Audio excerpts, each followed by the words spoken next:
महाराजांची पुण्यतिथी दरवर्षी येते.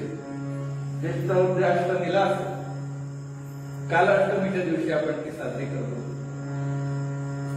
साधारणतः माऊलींचं पालखी प्रस्थान आणि गुरु महाराजांची पुण्यतिथी साधारण एकाच दिवशी येतं. यावर्षी फक्त पालखी प्रस्थान उद्या होत आहे, कारण सूर्योदयाला उद्या आहे आणि सूर्यास्त समयाला पुण्यतिथी महोत्सवासाठी आजची आहे, म्हणून आपण आज ती साजरी करतो. ज्येष्ठ अष्टमी जे स्वामी या दत्तधामच्या निर्मितीसाठी मुख्य प्रेरणा असणारे त्या स्वामींच्याच कृपाछत्राखाली आपण सगळेजण वावरत असतो. त्या स्वामींच्या पुण्यतिथी आहे. हा शब्दच मोठा गोड आहे, पुण्यतिथी. एखाद्या तिथीला पुण्य प्राप्त होतो. असा एखादा सत्पुरुष, असा एखादा महात्मा, असा एखादा संत त्या तिथीवरती जर समाधिस्थ झाला तर ती तिथी पुण्यवान बनते. तुम्ही आम्ही तर बनतो हो, परंतु ती तिथी सुद्धा पुण्यवान बनते. मग ती बीज साधी राहते. त्या बीजेचं नाव काय होतं? तुकाराम बीज. बीजेला नाव प्राप्त होतं तुकारामाचं. हे भाग्य कुणाचं? त्या तिथीचं. ती तिथी पुण्य झाली. तशी आजची ही ज्येष्ठ बद्ध महाराजांनी जलसमाधी घेतली आज गोदावरीच्या डोहाने. तो आजचा दिवस आहे.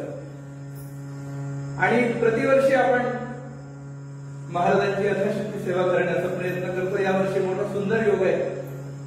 गेल्याच वर्षी आपण दत्त जयंती महोत्सवाचे स्वामींचं चरित्र प्रकाशित केलं 21 अध्यायाचं.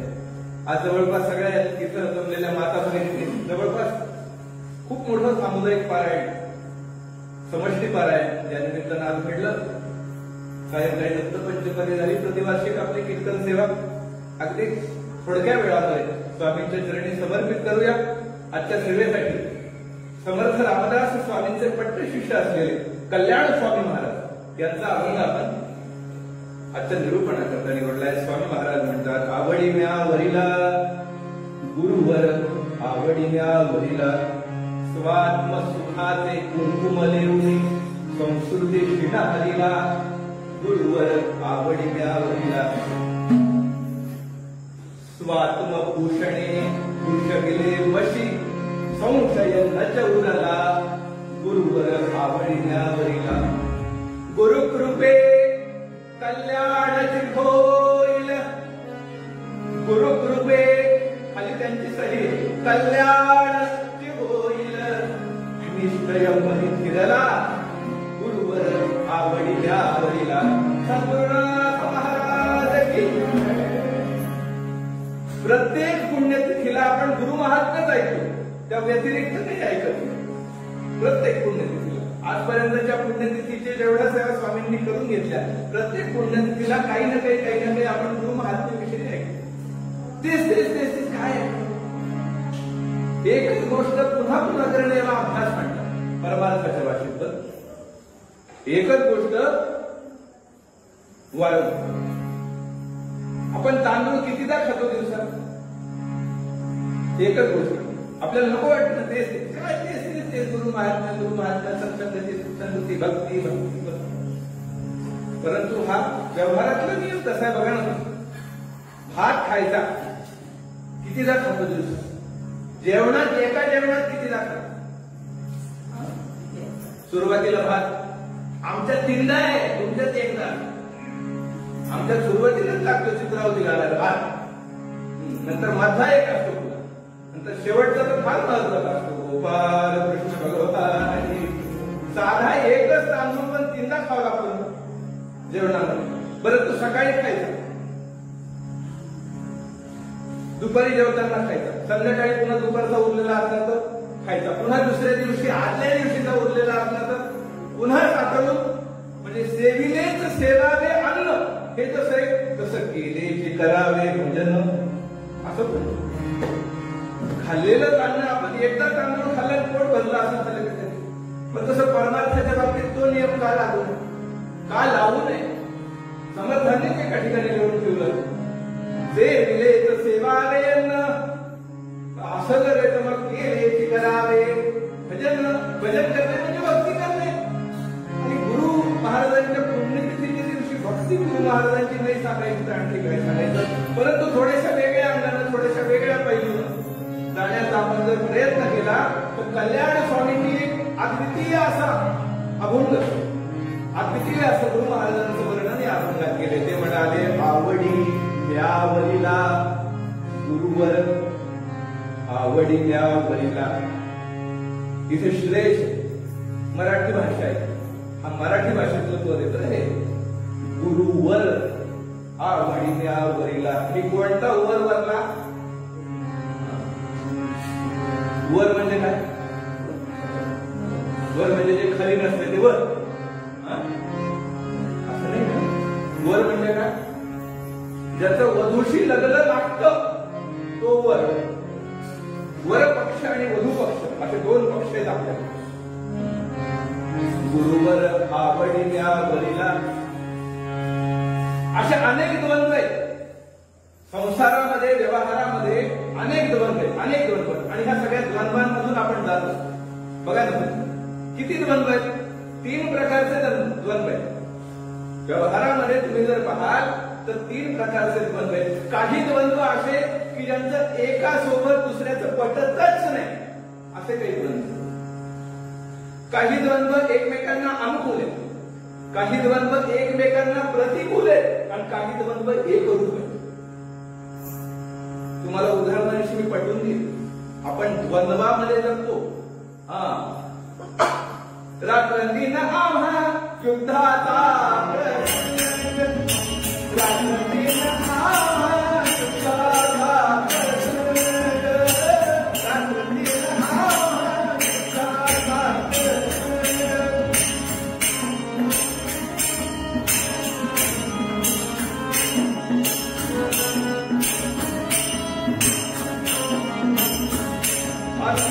युद्धाचा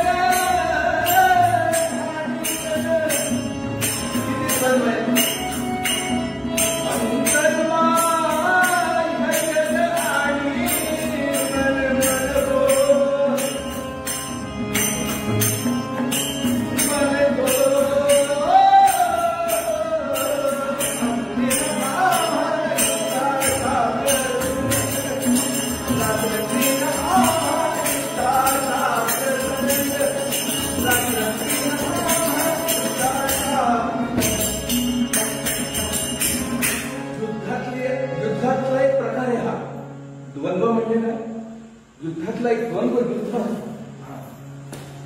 दोन तुल्यबळ जर चांगले योद्धे एकमेकांच्या समोर उभे राहिले तर त्यांच्यामध्ये जे युद्ध होतं त्या युद्धाला द्वंद्व असतात असे अनेक द्वंद्वातून आपण रोज चाललोय रोज युद्ध आहे रोज युद्ध रात्रंदिना हा युद्धाचा प्रसंग सध्या तर फारच विचित्र आहे महाराज अंतर बाई हे जग आणि म्हणून जाऊ नको कीर्तना पारायण बसू नको उपास करू पण गेली चक्कर आले तुम्हाला युद्ध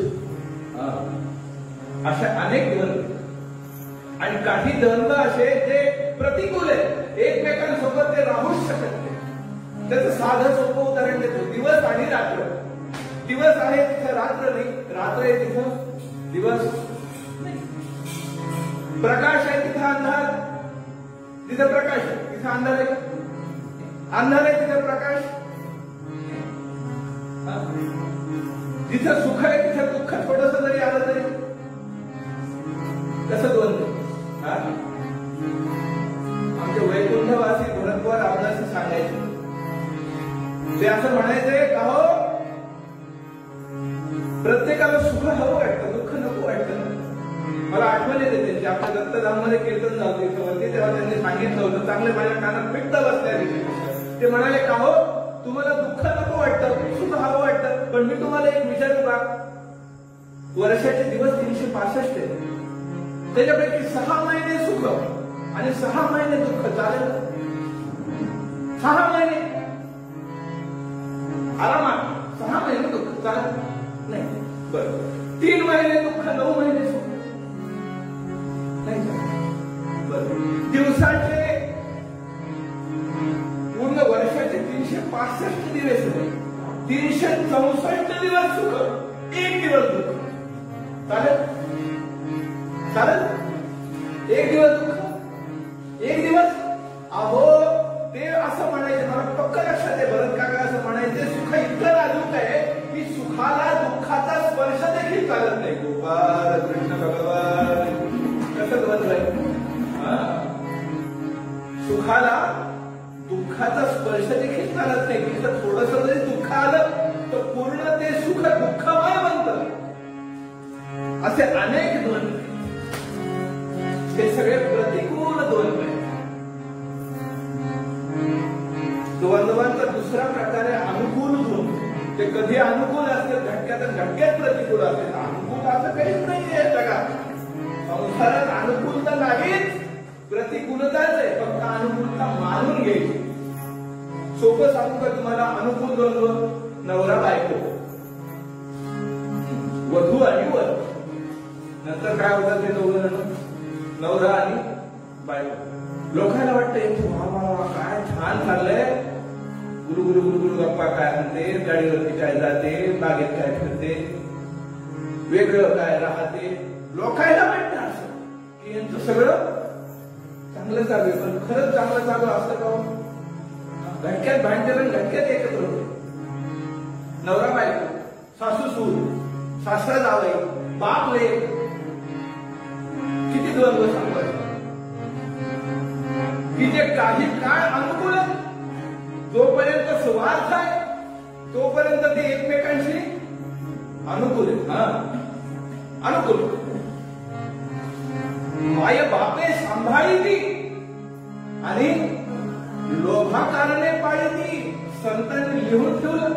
म्हणून कवणाचे मायबाप आणि कवणाचे गणगोत मृगजळवत जाईल लय. हे लग्न काय खरंय काय? ते वाटतं हे लग्न, हे लग्न सोपं आहे? अरे नाही, खरं लग्नच नाही काय. तदेव लग्नम सुनेन तदेव.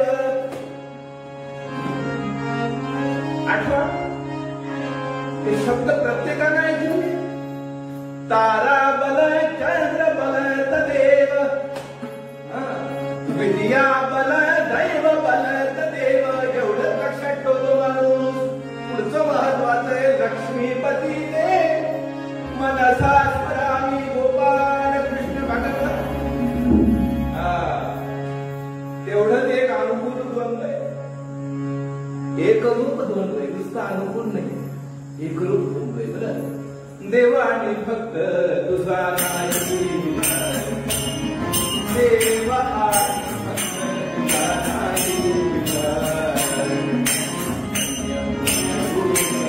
मला संसार, मला संसार, देव आणि फक्त तुझा नाही,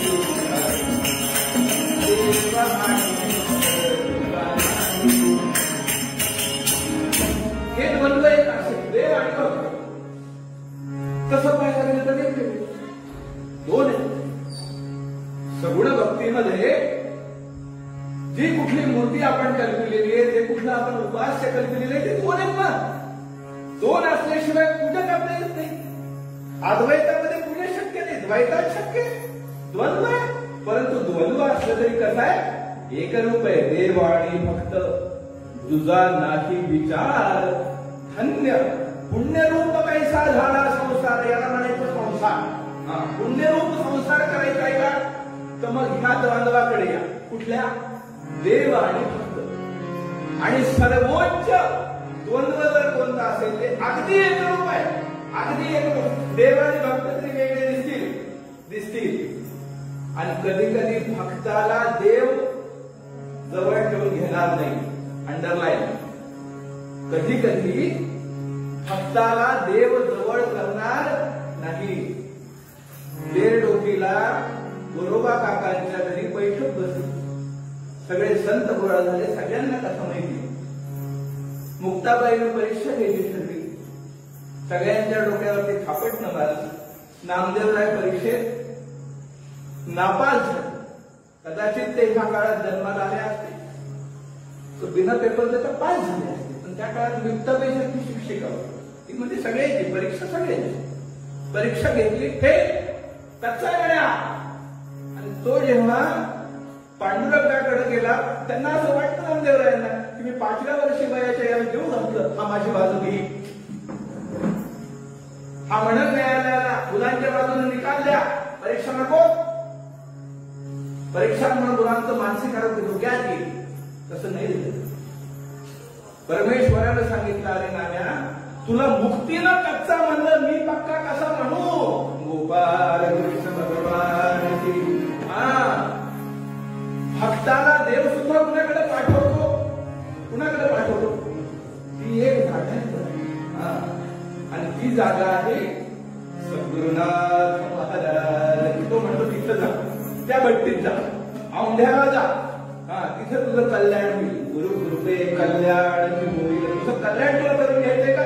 तू जरी माझ्याशी गप्पा मारत असलास किंवा जीव घालत असलास तरी तू आणि मी यापेक्षा आणखीन काहीतरी वेगळं आहे. ते काय. ते हे एक रूप द्वंद्व आहे. गुरु आणि शिष्याची जोडी. ही सर्वोच्च द्वंद्व. असं नातच नाही पुन्हा. अगदी मी निश्चयाने तुम्हाला सांगेन गुरु शिष्य सारखं नातच नाही. देव बाप्ताचं सुद्धा उघड पडतं काही काही होतं. पण गुरु आणि शिष्याचं नातं इतकं एक रुपयाची. आपणा सारिखे खरेदी तात्काळ. कसं करतं ते. आपणा सारिखे खरेदी तात्काळ नाही काळ वेळ तयारी म्हणून. असं असल्यामुळं कल्याण स्वामींना एका जणाने खवचट प्रश्न विचारला. ते म्हणाले की काय शरीर आहे तुमचं. काय तब्येत आहे. काय खाता हो तुम्ही. कल्याण स्वामींचं चित्र डोळ्यासमोर आलं तुम्ही. समर्थांचे पट्टे शिष्य होते. त्यांच्या दंडातला मारुती नाही अजून उपलब्ध आहे सज्जनगडावर. दंडा. दंडावरती जो मारुती आहे बांधायचे ते त्या मारुतीचा जर आकार तुम्ही पाहिला त्याच्याहून दंडाचा आकार ठरवावा लागतो की दंड ठरवा. कल्याणा छाती उडाली मनुष्य उडी दिसली बुवा सज्जनगडावर. समर्थांना या कल्याण स्वामींसाठी समाधी फोडून बाहेर यावं लागलं. ते काय साधनात आहे. त्या कल्याण स्वामींना एक जणांना प्रश्न विचारला का हो शिळे तुकडे खात्यामध्ये तुम्ही भिक्षा मागता आणि एवढे पप्पूच्या पप्पू कसे येतो म्हणे तुम्ही. तुमचं लग्न झालं काय काय. ते म्हणाले हो माझं लग्न झालंय. माझं लग्न झालंय. माझं लग्न लागलंय. म्हणजे लग्न लागलंय तुमचं. तुम्ही तर ब्रह्मचारी. हो म्हणे ब्रह्मचारी पण लग्न झालंय. पुन्हा सोबत लागलंय. आवडी म्यावरी बरोबर आवडी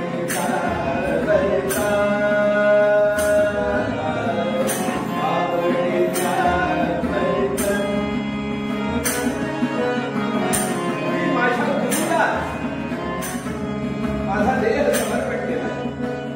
त्याच्या नावाचं मी खूप लावून लावतो. त्यांना दिलेलं साधन मी माझं कंठभूषण म्हणून मिळवतो. आत्मसुखाचे कुंकुमले आत्मसुखाचे कुंकुमले संस्कृती हरिनाम हरिनाम आवडीना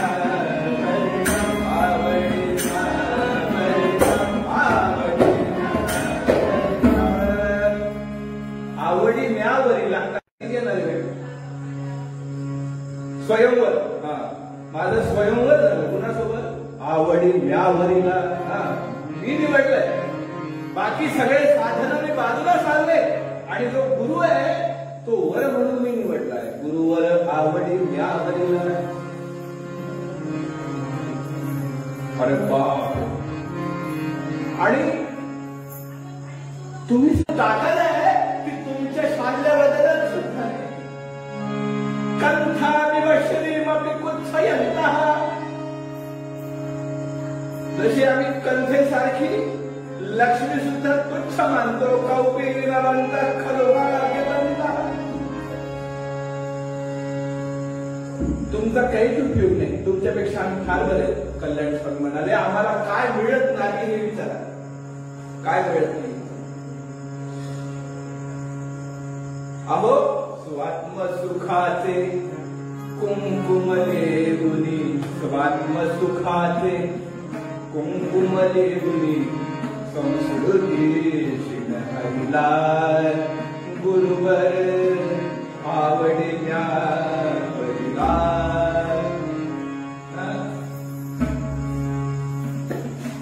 लग्न लागलं तुम्ही म्हणता पण तुमच्या कपाळी कुंकू दिसत नाही. लग्नाची पहिली खून कुंकू आहे. एखादी स्त्री सौभाग्यवती आहे हे कसं ओळखायचं. कसं ओळखायचं. कसं ओळखायचं. तिच्या कपाळी काय पाहिजे. तिच्या कपाळी काय पाहिजे. कुंकू पाहिजे. तुमच्या कपाळी तर कुंकू ते म्हणाले आहे ना कुंकू. कोणतं कुंकू.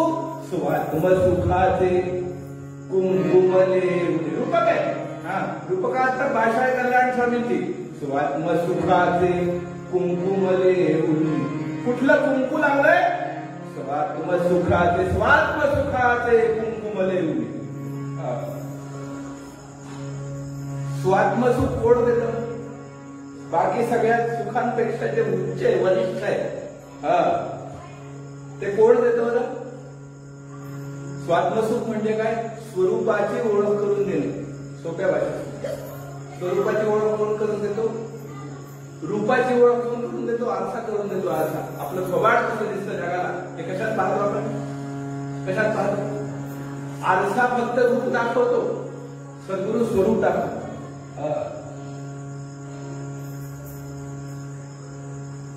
सद्गुरु स्वरूप दाखवतात. आणि स्वरूप फक्त सद्गुरुच दाखवतात. गोपाल कृष्ण भगवान.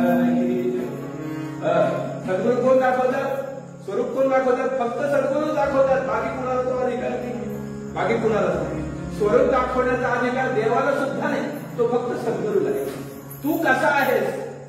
तू कोण आहेस हे कोण सांगतं. देव नाही सांगत. देव म्हणतो ते तुझं बघ. तू कोण आहेस काय आहेस मला काही नाही. परंतु सद्गुरु अगदी कृपा कटाक्षे न्याहाळले आणि आपुले पदी बैसविले इथपर्यंत त्या शिष्याची तयारी करून घेतात. म्हणून सद्गुरूंचा महिमा आहे. आमचे पुण्यावरचे माणिक प्रभू महाराज त्यांनी मोठं सुंदर एक सद्गुरूंवरचं पद लिहिलेलं आहे. ते म्हणतात अहो कधी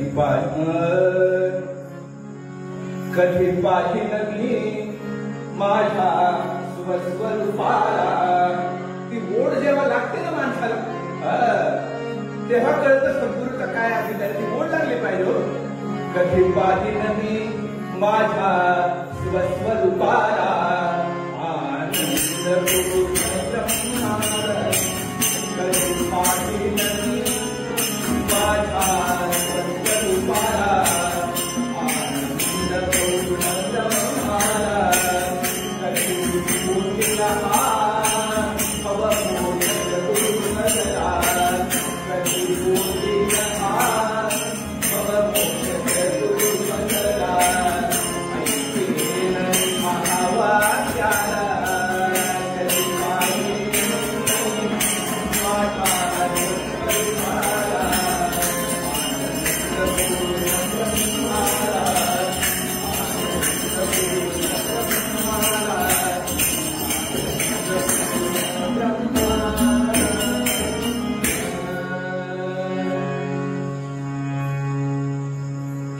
वर्णु में सुख है. आहा हे सुख बाकी सगळ्या सुखांना एका कारणात झाला वर्णुनी सुख हे जीव पूर्ण ब्रह्म तरी शिव धन्य धन्य बोधक गुरुहार मिठी आली बर शिव घन रूपाला आनंद पूर्ण ब्रह्माला कधी पाहिलं माझ्या स्वस्वरूपाला आनंद पूर्ण ब्रह्माला स्वरूप कोण दाखवलं? एक वाघाचं बछड आईची त्याची ताटातूट झाली. वाघाचं बछड आईची त्याची ताटातूट झाली. वणवा लागला आगीमध्ये माय एकीकडे पूर्व एकीकडे. ती वाघी तिसरीकडे गेली ही चौथीकडे. इकडून काय चालला होता? एक शेळ्या मेंढ्यांचा कळप चालला होता. कळप त्या कळपात ते घुसले. कोण? वाघाचं बछड लहान होतं. बाळानं पाहिलं वाघाचं बछड आहे लहान आहे. काही क्रूरता त्याच्या लहानपणी काही क्रूरता नसती रांगात. त्याला घेऊन गेलो शेळ्या मेंढ्यांसोबत. घेऊन गेलं तर त्या शेळ्या मेंढ्यांसोबतच रमला. त्यांच्यासारखाच आवाज काढला. त्यांच्यासोबतच पाणी येऊ लागलं. त्यांच्यासोबतच चरायला आलो. हळूहळू मोठं झालं. वाघाचं बछड हळूहळू आता वाघासारखं वाघ लोक भावलायचे. याला आनंद वाटायचा. याच्याकडे कोणी वाघाकडे डोळा करून बघेल दाखवत नसायचे. वाघ सोबत वाघ तो खरा वाघ होता. वाघाची कातडे पांघरलेला वाघ नव्हता खरा. पण त्याची मेंढी झाली ना सगळ्या मेंढ्यांसोबत असा आवाज काढला. गर्भधर्म संयोगाने एक दिवस त्या कळपाला एका खऱ्या वाघानं पाहिलं. तो म्हणतो ही आपली भावकी यांच्यात कस काय? हे तर आपले हे इकडे ह्या पक्षात कस काय म्हणतं? काहीतरी घोळ झालेला दिसतोय. त्यानं निरीक्षण केलं 4 ते 5 दिवस नेमका प्रकार काय. अरे अरे अरे अरे वयात चाललं म्हणजे हे आपलंय आणि यांच्यात मिसळून वयात चाललं. याला कोण आहे आपण हे कळलं. याला याच्या स्वरूपाची जाणीव नाही. एक दिवस काय केलं त्या खऱ्या वाघानं ह्या वाघाला एकांतात गाठलं. गुरगुरला तो चाल म्हणे माझ्यासोबत. काय करतो म्हणे चाल. तो त्याला घेऊन गेला एका सरोवराच्या काठी आणि सरोवरामध्ये दोघांनी एकमेकांची चेहरे पाहिले. बघ म्हणाले मी कसा आवाज काढतो तू कसा आवाज काढतोस. अरे वाघांनी डरकाळे फोडावे. वाघ मला येईल काय आणि तुला येणार नाही. अरे तुझ्या तर माझ्यात फरक नाहीच काही. चाल तुला दाखवतो. म्हणून पकोटीला पकडला तो आणि पाण्यामध्ये दोघांनी आपले आपले चेहरे पाहिले. कधी पाहिन मी माझ्या स्वस्वरूपाला आनंद पूर्ण ब्रह्माला. सद्गुरूचं हे का काय करतो सद्गुरू? सद्गुरू पकोटीला धरतो आणि दाखवतो तू कोण आहेस. तत्त्वमसि. कधी ऐकीन मी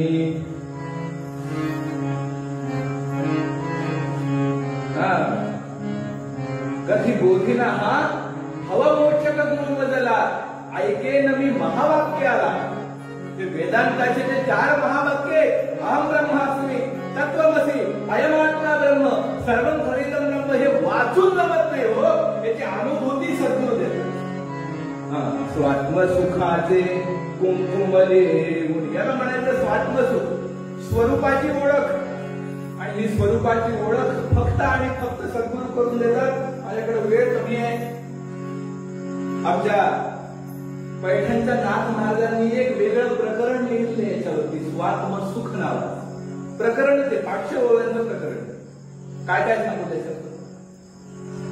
काय काय सांगू?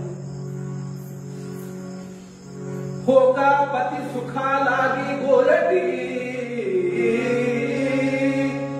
सासू सासरिया माही मोठी तैसे सुने प्रमेय तिथी पहावा ग्रंथू. नाथांनी लिहून ठेवलं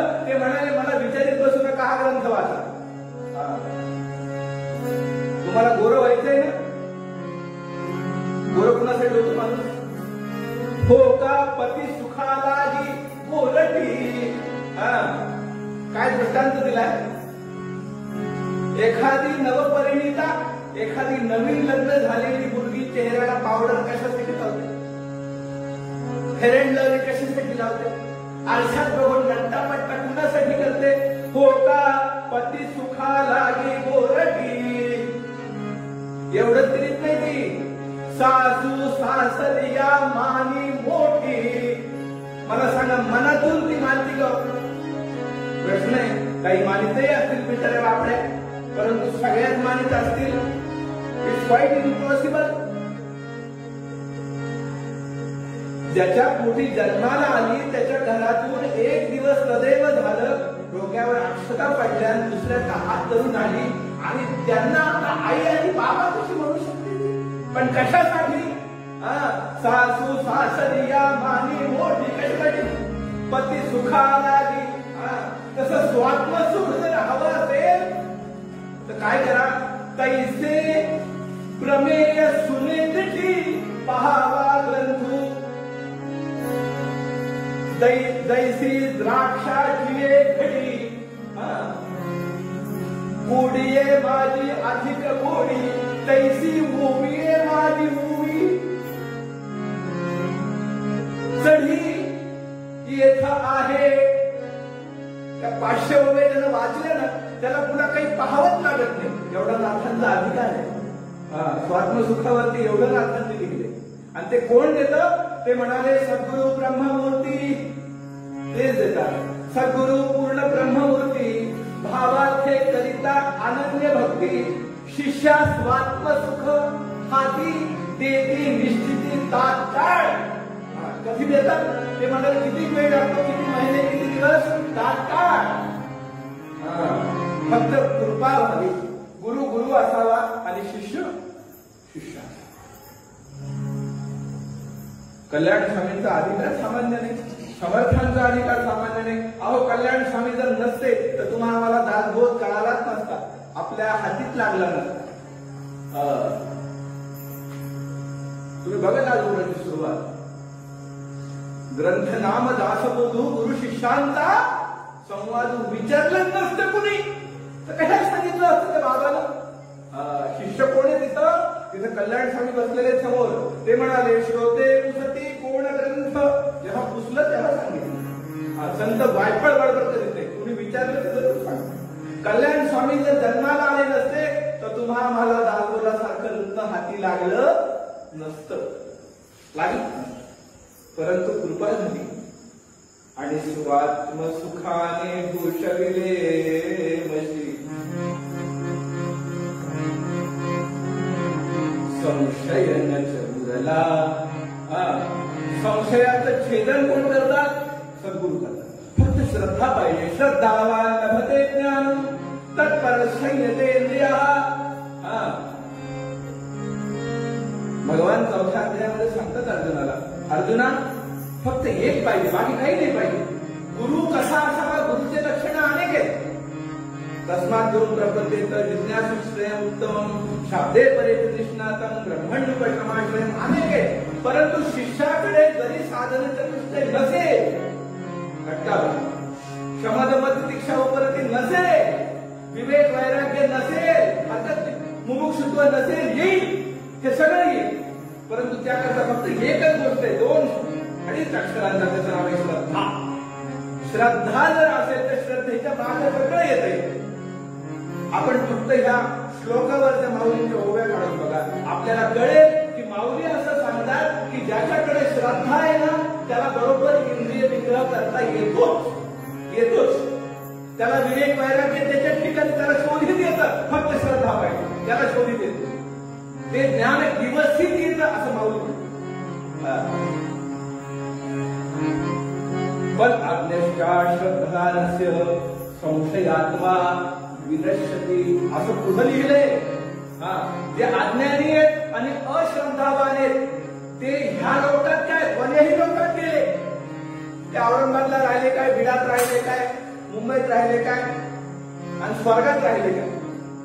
त्यांच्या ठिकाणी जर श्रद्धा नसेल तर संशयात्मा विनश्यति असं असं संशय घेऊन तुम्ही जर जन्म राहिलात तर मग पुन्हा पुनरपी जननम पुनरपी मरणम एवढंच नाही, त्याच्या पुढे काही जाणार नाही. म्हणून संशयाचं जर हनन व्हायचं असेल, संशय जर समूळ नष्ट व्हायचा असेल तर काय पाहिजे? श्रद्धा पाहिजे. आणि श्रद्धा असली की सिद्धी तात्काळ मंत्रे तीर्थे दिव्ये देवे दैवज्ञे केशजे गुरव या दिवशी भावना यस्य सिद्धिर्भवति तादृशी. कोण सांगताय? गुरुचरित्र सांगताय आपल्याला. इतक्या ठिकाणी श्रद्धा जर असली तर फळे, नाहीतर तुम्ही किती गोळ्या खा, पोटामध्ये मेडिकल साठल तुमच्या, परंतु तुम्हाला गुण येणार नाही. किती ठिकाणी श्रद्धा पाहिजे? मंत्रे, एखादा मंत्र कोणी सांगितला, त्या मंत्राचा जप कोणी सांगितला, त्याच्यावर पहिले आपली काय पाहिजे? भावना. तुम्ही आम्ही सर्वसामान्य भाषेत त्याला काय म्हणतो? नाही माझी भावनाच नाही. भावना नाही म्हणजे काय? भावना नाही म्हणजे श्रद्धा. मंत्रे तीर्थे, तीर्थे म्हणजे काय? एखाद्या तीर्थाला गेला, तिथं बुचकुळी मारली तर श्रद्धा नाही. काय उपयोगी? माया काय घाण पाणी ग, काही उपयोगी. ते घाण असलं तरी चालतं, पण श्रद्धा पाहिजे. मंत्रे तीर्थे द्विजे, ब्राह्मणावरती श्रद्धा पाहिजे. श्रद्धा असली त्याला दक्षिणा दिली तर त्या दक्षिणेचं काही फळ आहे, तर नाही. देवे, देवावरती श्रद्धा असली तर वरी उपयोग आहे. दैवज्ञे, एखादा ज्योतिषी, त्याच्यावर श्रद्धा भावना पाहिजे. भेषजे, औषध, औषधावरती श्रद्धा पाहिजे. आणि शेवटी सगळ्यात शेवटी महत्वाचं सांगितलं गुरव, म्हणजे गुरुवरती श्रद्धा. श्रद्धा जर असेल तर मग स्वात्मसुख भेटतं, नाही तर का आधी भेटत नाही. म्हणून श्रद्धेचं अत्यंत महत्व आहे. आणि ही श्रद्धा जर असली तर श्रद्धेचीच परिणिती पुढच्या शेवटच्या चरणात महाराज म्हणतात, गुरु कृपे कल्याणाची होईल. याचे किती दाखले देऊ तितके कमी. गुरु महाराजांवरती जर विश्वास ठेवला, गुरु महाराजांवरती जर श्रद्धा ठेवली तर काय होत नाही? अहो काही होत. भूकं करोति वाचालं पंगुं लंघयते गिरिं यत्कृपा तमहं वन्दे परमानंद माधव. आमच्या गुरुचरित्रामध्ये कितीतरी कथन आपण सगळ्या माता भगिनी ऐकता गुरुचरित्र. मला सांगा, त्या शेतकऱ्याला स्वामींनी सांगितलं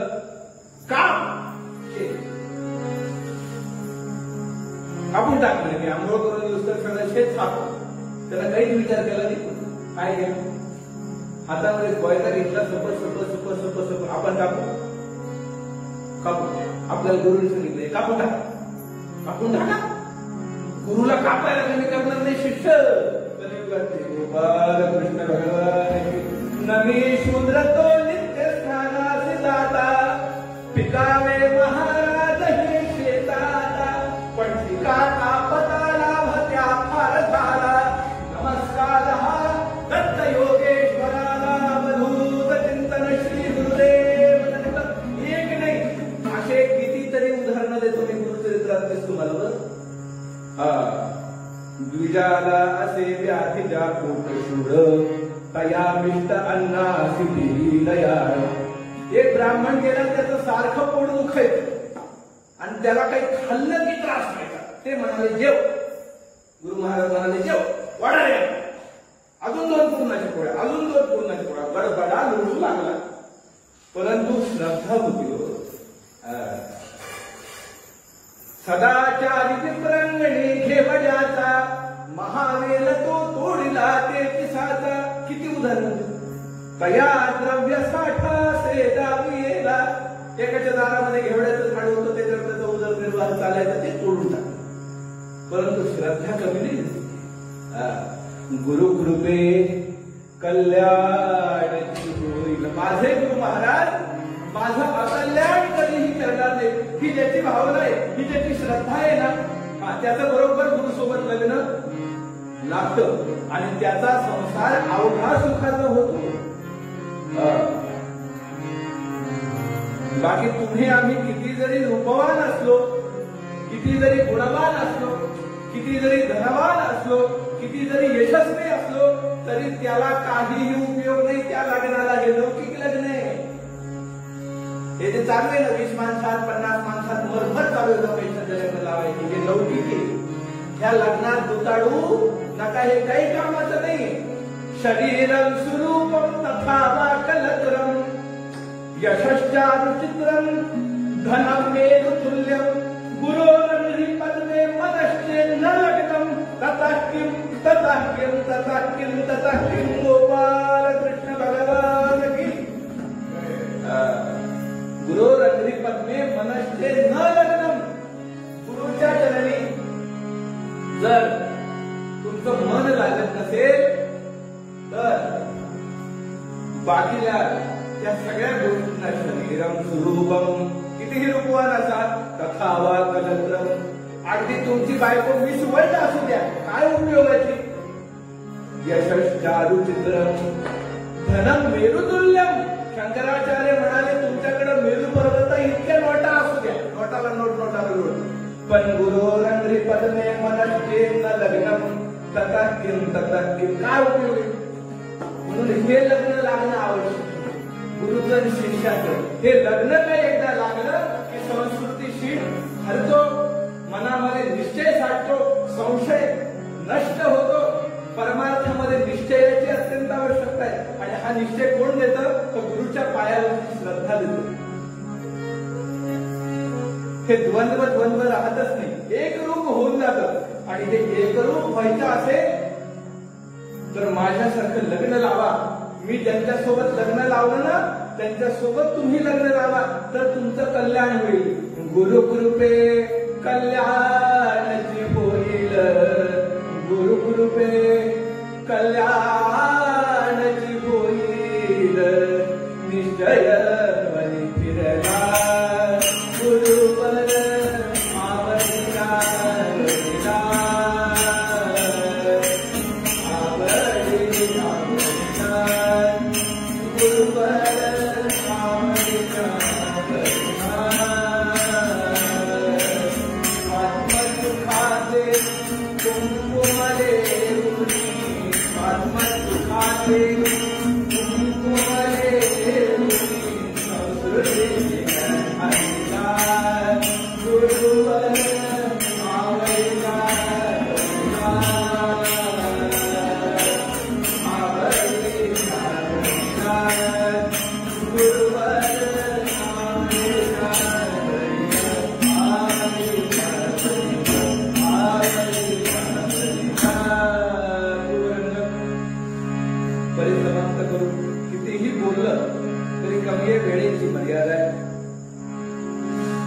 कीर्तन संप्रदायाच्या नियमाप्रमाणे 5 मिनिट भगवंताचं नामस्मरण, छोटासा उत्तरंग आणि कीर्तन सेवेला पूर्णविराम.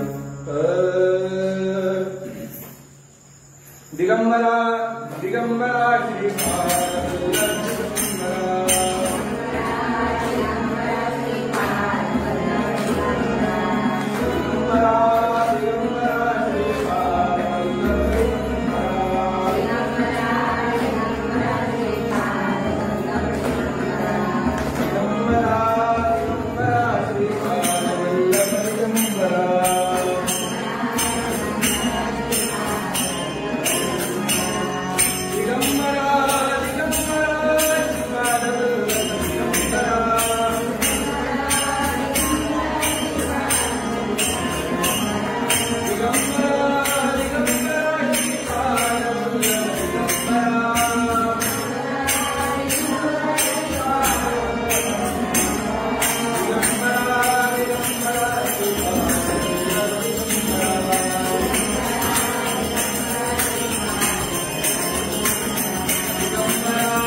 स्वामी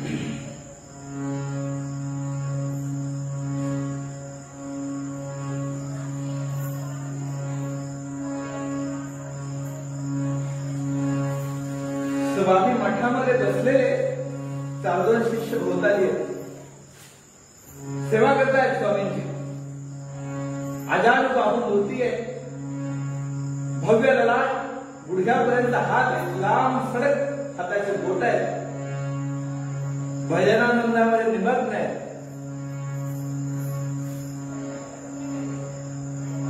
सेवक सेवा करतायत, कुणी वारे घालतायत, कुणी अंगावरती वस्त्र अडून घालतंय, कुणी गळ्यात फुलांच्या माळा घालतंय. कशाकडे लक्ष नाही, कशाकडे लक्ष नाही.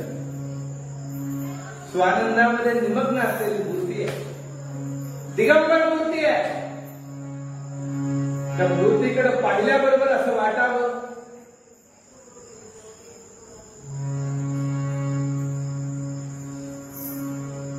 की काय ही अलौकिक अवलिया अशी अवस्था आहे. तुझा भासे जड भरत योगिरा, तुझा भासे. त्यांनी श्रीमद भागवत ऐकलं असेल, त्यांना असं वाटावं कदाचित जड भरत मुनींची अवस्था आहे काय. तुझा भासे जड भरत योगिरा,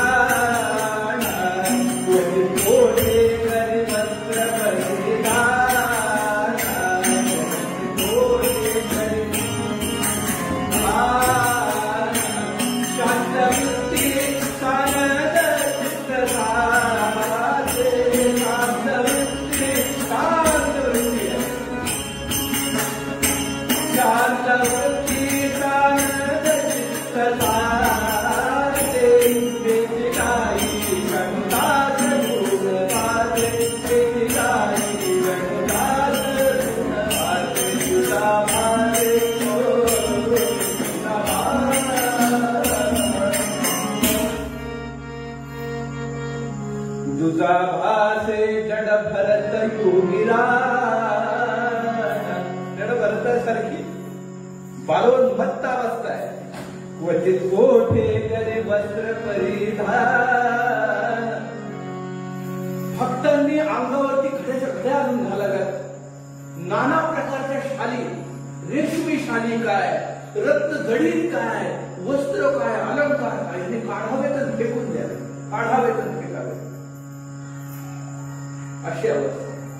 शांत वृत्ती सानंद चित्त साचे, शांत वृत्ती सानंद चित्त साचे. तेची काही गणुतास पूर्ण पाले. लोक दूर यायचे, लोकांना अनुभव यायचे, लोकांची श्रद्धा वाढायची. मोठमोठे आम्ही सावकार, बडे बडे सराफ ब्राह्मणांचा रंगा लागायचा दर्शनाला. चला चला एकदा दर्शन घेऊन येऊ, कामच झाल्याशिवाय राहू. असे कितीतरी भक्त ज्यांना फक्त प्रापंचिक विषयाची लालसा होती, ते विषय मागण्याकरता जात होते, त्यांच्याकडे स्वामींचं अजिबात लक्ष नसायचं. ते त्यांच्याच आनंदात निमग्न असायचे, त्यांच्याच आनंदात निमग्न. श्रीमद स्वामी गजानन, श्रीमद स्वामी गजानन. शुद्ध शुची द्विज कुलाची आठाया, जन्मुनी प्रगट झाले, शेगावी बदल तास ताराया. राम राम हरे हरे, राम राम राम राम, राम हरे राम, राम राम राम हरे हरे. कुणी म्हणायचे तेलंगी ब्राह्मण आहेत, गडगडा वेदोच्चार करतात. कुणी म्हणायचे नाही, यांच्या जन्माचा काही आता पत्ता नाही, इथं प्रगट झाले. विदर्भाची पंढरी म्हणून शेगाव ओळखलं जाऊ लागलं. शेगावला गर्दी वाढू लागली, अनेक भक्त गोळा झाले, अनेक सेवेकरी गोळा झाले. परंतु अनेक गारांमध्ये एखादं रत्न असावं तसा एक शिष्य. त्याला बरेच जण डिवचायचे, बरेच जण चिडवायचे. शेगावचा शिष्य होता. तया माझी कसाचा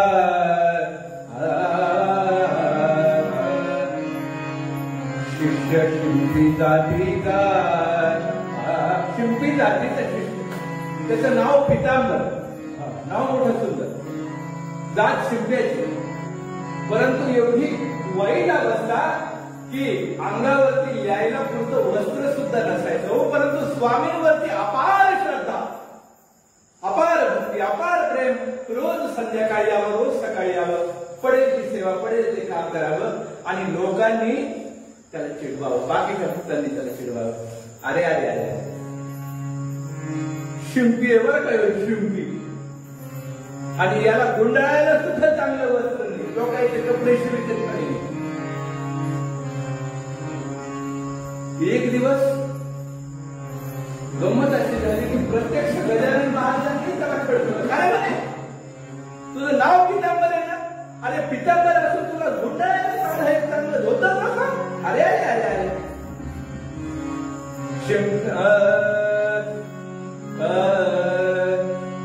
शिंपियाच्या जातीत जन्मला,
स्वामी काय करू?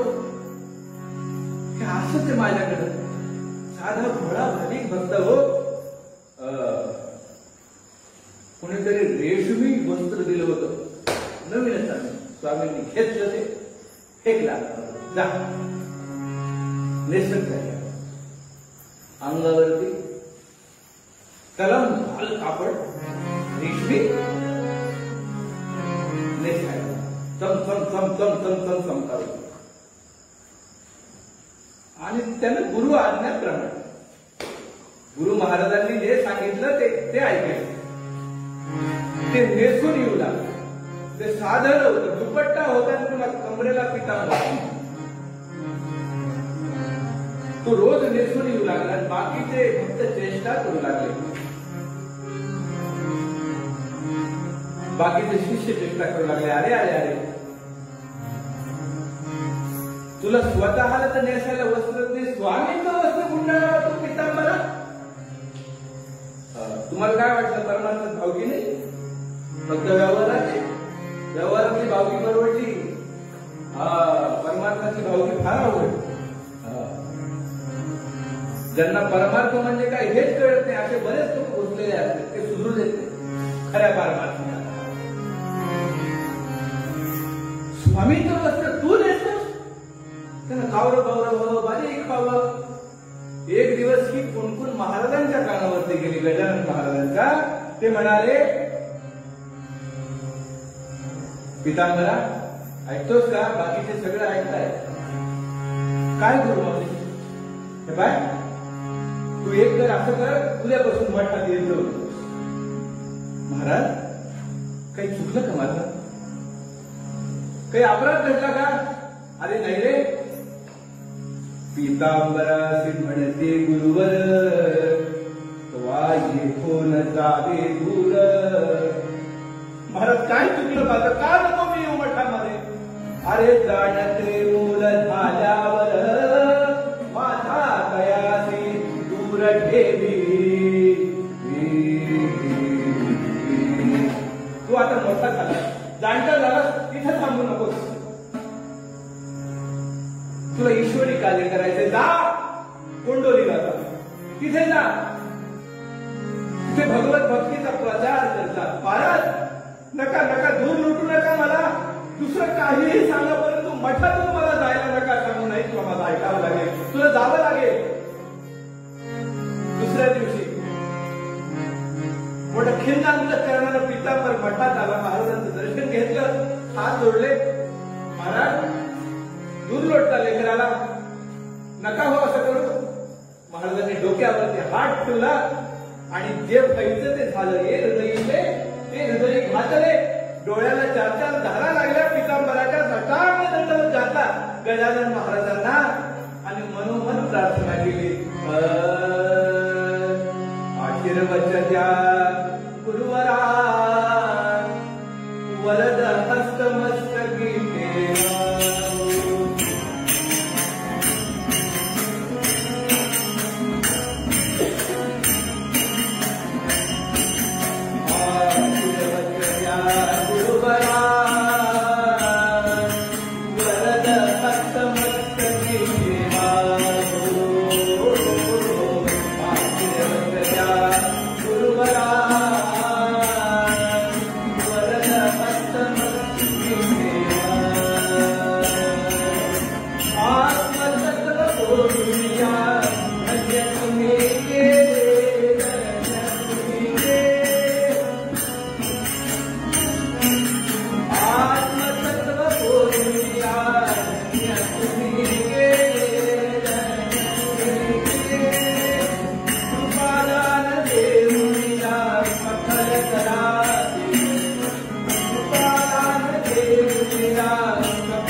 अंगावरती तेच वस्त्र होतं जे स्वामींनी दिलेलं होतं.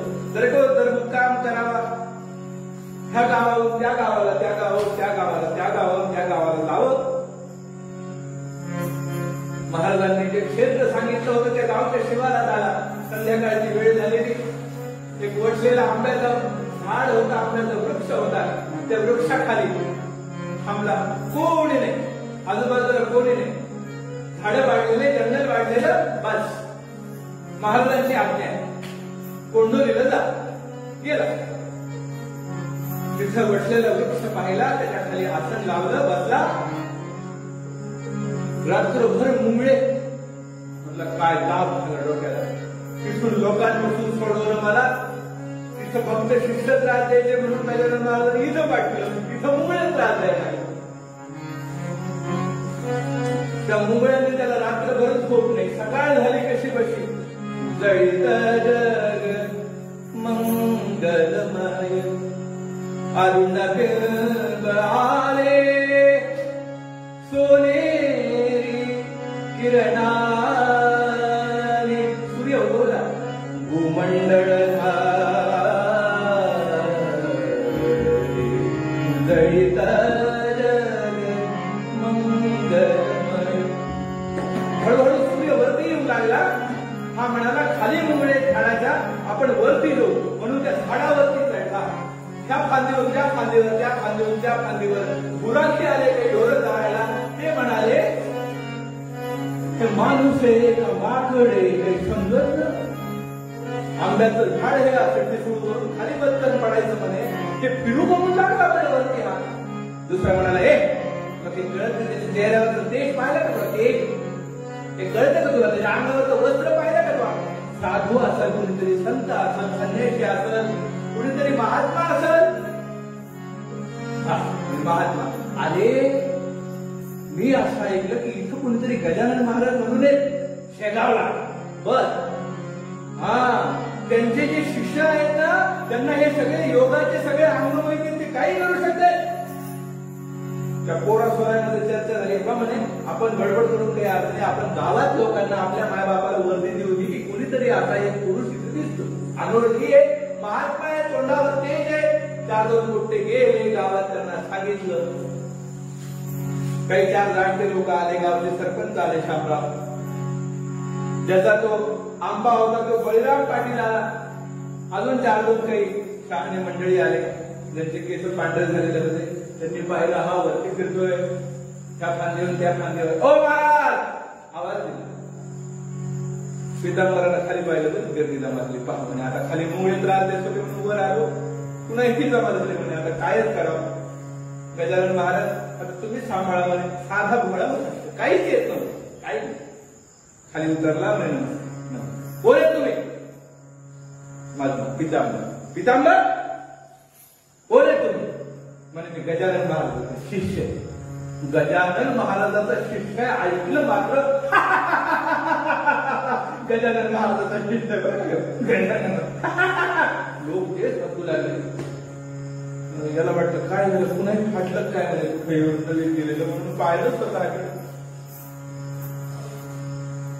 गजानन महाराजाचा शिष्य. कुणी गजानन महाराजाचा आजकाल कुणी कोणाचा शिष्य म्हणून सांगायला लागलो. काही खरं नाही राहिलं. गजानन महाराजाचा शिष्य असं कसं नाही. काय तर म्हणे राजाची राणी भीक मागायला आले. हे काय असं राज या ठिकाणा मागे राज या ठिकाणा मागे मनाचे दोघे सिद्धी पारे राज या ठिकाणा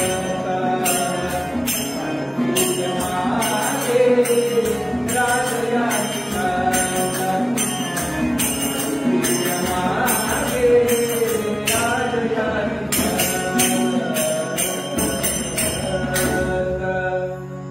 गजानन महाराजांचे शिष्य पिढे बर्फी पक्वान नसतो इथं काय करायचं कोंडोलीला आणि ह्या अशा वसलेल्या आमच्या. हे बा महाराज तुम्ही कोण ते खरं सांगा नाही तर मार खातात बरं का. तुम्हाला ठोका बरे म्हणे आता तिथून इकडे मार काय पाठवला तुम्हाला मनातल्या मनात विचार करू लागला. नाही नाही माझे गुरु महाराज असं नाही करणार. अहो मी खरंच गजानन महाराजांचा शिष्य आहे. असं आहे खरंच गजानन महाराजांचा शिष्य आहे. काय बाता मारू लागला नाही काय सांगू लागला. काय तिथं ते सोंग काय तिथं ते कपडे काय तिथं ते वस्त्र. अरे अरे अरे अरे अरे विश्वास नका ठेवलं याच्यावर. त्या सामने सांगू लागले अजब जनरीती कोणासही साधू म्हणती. अजब जनरीती कोणासही साधू म्हणती. अजब जनरीती कोणासही साधू म्हणती. या कनिमाची बहुराला या कनिमाची बहुराला बहु बहु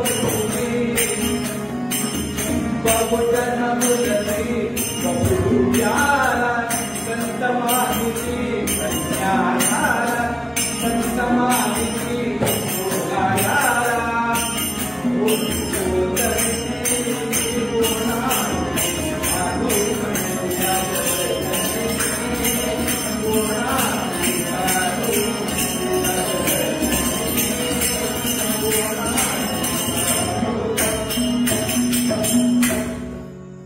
वरी वरी भगवा झाला नामे परी अंतरी वश केला कामे. ऐसा जरी हा असेल नेमे शेऊ अनुभूती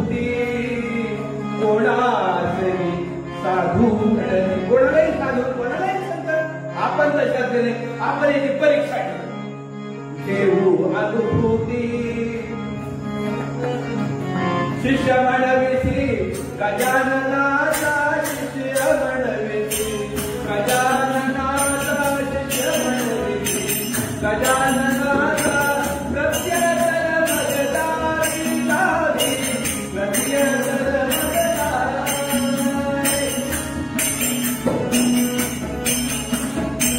कोण पालवी वृक्षालागी कोण पालवी वृक्षालागी सत्व परीक्षा द्यावी सत्व परीक्षा त्या गावचा सरपंच होता तो मोठा हुशार होता तो म्हणाले गजानन महाराजांचा तू शिष्य आहेस ना तुला माहिती आहे का गजानन महाराजांनी ऋतू नसताना एका आंब्याला फळं आणलं तू फक्त पानं आणून टाक गोपाल कृष्ण म्हणाला आवडत झालं वस्त्र काय नसलं त्यांचं त्यांनी अत्यंत अधिकार कहा राजा गोष्ट कहा गंगू दिली त्यांनी फळं आणले तू पाना अहो मी साधा फळा बघतोय हो त्यांचा विचार करून सांगत जाऊ बरं मी याचा शिष्य मी त्याचा शिष्य कधी कधी परेशानी होती बरं लोक परीक्षा पाहतात काही परीक्षा पाहणारे लोक असते कोंडोलीचे लोक सामान्य नव्हते ते म्हणाले हा बळीराम पाटलाचं झाड वटलेले ते आलेले तिथं काठी टेकवे अनेक वर्षांपासून या झाडाला पान येतो फक्त पान आणून नाही तर मारखाट दोन्ही पैकी अरे राम राम हात जोडले आकाशाकडे पाहिलं आणि प्रार्थना केली महाराज तुमच्यावरती माझी जर खरी निष्ठा असेल तुमच्यावरती माझी जर खरी श्रद्धा असेल आणि तुमच्यावरती माझी जर खरी कृपा असेल आता या पेचातून या संकटातून मला तारणारे फक्त तुम्ही गजानन गुणाकरा परम मंगला पावना आशीर्वादे हरी दुरित देवी दुर्वासना नसे त्रिभुवनामध्ये तुझविणे आम्हा आसरा करी पदनतावरी बहुदया नरोषाधरा बोलिये समर्थ सद्गुरु गजानन महाराज की एक काम करायचं म्हटलं महाराजांना जे भजन आवडतं ना ते भजन तुम्ही सगळे मिळून करा म्हणजे झाडाला पानं आपोआप येतील गिरी दळण मारून दिली डोळे गच्च लावले म्हणलं आता तार आणवा काय करायचं ते कर सगळ्यांनी टाळ्या पिटायला सुरुवात केली गजानन महाराजांचा जय गजानन जय गजानन जय गजानन घोष व्हायला सुरुवात झाली महाराज काय सांगावं ज्या ऋतूत झाडाची पानं गळावीच त्या ऋतूमध्ये त्या झाडाला पालवी फुटू लागली तो बहरला आम्रतरुरानी पाली लीला सर्वजनी बहरला आम्रतरुरानी बहरला आम्रतरुरानी पाली लीला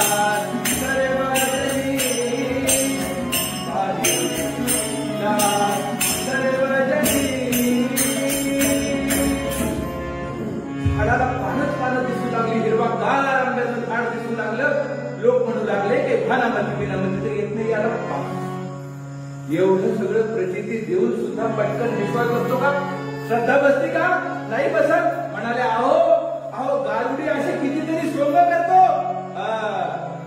खरं आहे का बघा लोक म्हणाले तोडून बघू पान पान तोडून पाहिलं पटकन चीक वागायला लोकांनी एकमेकांना चिमटे काढून पाहिले म्हणाले खरे चिमटा तर खराय ना काही पान आणि मग मात्र त्या पितांबराला विचारलं का हो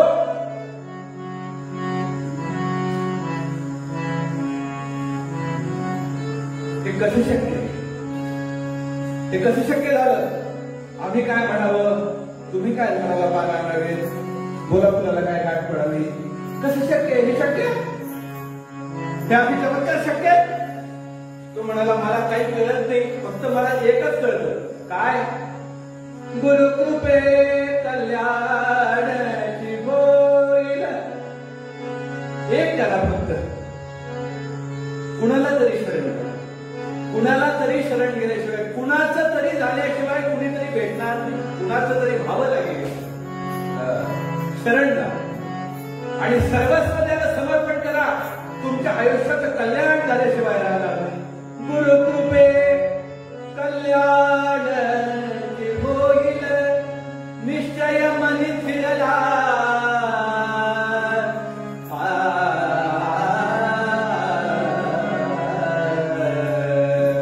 लोक म्हणत तुमचं लग्न झालंय का? कोणाला हो सीताफळ म्हटलं माझं तुमचं लग्न झालंय. कोणाला हो आवडीला बदीला गुरुवारे आवडीला बदीला गुरुवारे आवडीला बदीला स्वाती सुखाते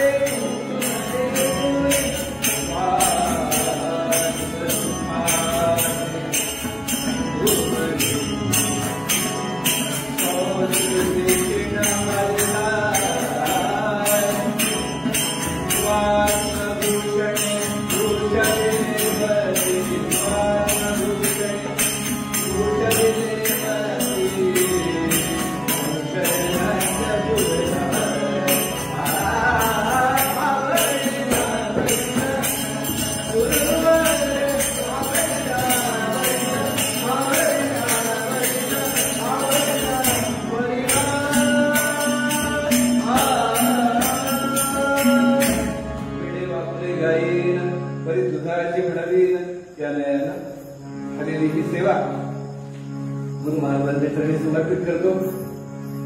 गजानन महाराजांचा एक खूप सुंदर असा ग्रंथ 21 अध्यायांचा गजानन विजय नावाचा संत कवी दासगणू महाराजांनी लिहिलेला ग्रंथ आहे. त्या ग्रंथातल्या 12व्या अध्यायामध्ये जे काही कथानक दासगणू महाराजांनी लिहिलं त्या कथानकाचा यथाशक्ती परामर्श जसा गुरुमाऊलीनं जशी बुद्धी दिली तसा आपल्यासमोर मांडण्याचा प्रयत्न केला. जशी अगदी कल्याण स्वामींची आणि समर्थांची गुरु शिष्याची जोडी प्रसिद्ध आहे तशीच गजानन महाराजांची आणि पितांबराची सुद्धा जोडी प्रसिद्ध आहे. कोंडोलीला त्यांचा मठ आहे पितांबर महाराजांचा, तिथे त्यांचा सुद्धा पुण्यतिथी उत्सव मोठ्या प्रमाणात साजरा होतो. बऱ्याच जणांना काय माहित असतं, फक्त गुरु माहित असतात. त्या गुरु माऊलींच्या इतकेच तत्तुले त्यांचे शिष्य माहित असतात. म्हणून पूर्वोक्त पद्यामध्ये आज मुद्दाम कल्याण स्वामींचं पद घेतलं आणि त्याला जोड या पितांबर महाराजांची दिली. आपल्याला असे अनेक भक्त आहेत, अनेक शिष्य आहेत, अनेक कथा आहेत ज्या माहीत नसतात. त्या यथाशक्ती आपल्या समोर मांडण्याचा गुरुमाऊलींच्या कृपेने प्रयत्न करत असतो. जाता जाता संतांनी जे मागणं मागितलं ते मागणं मागायचं आणि आजच्या सेवेला पूर्ण ग्राम द्यायचा. हे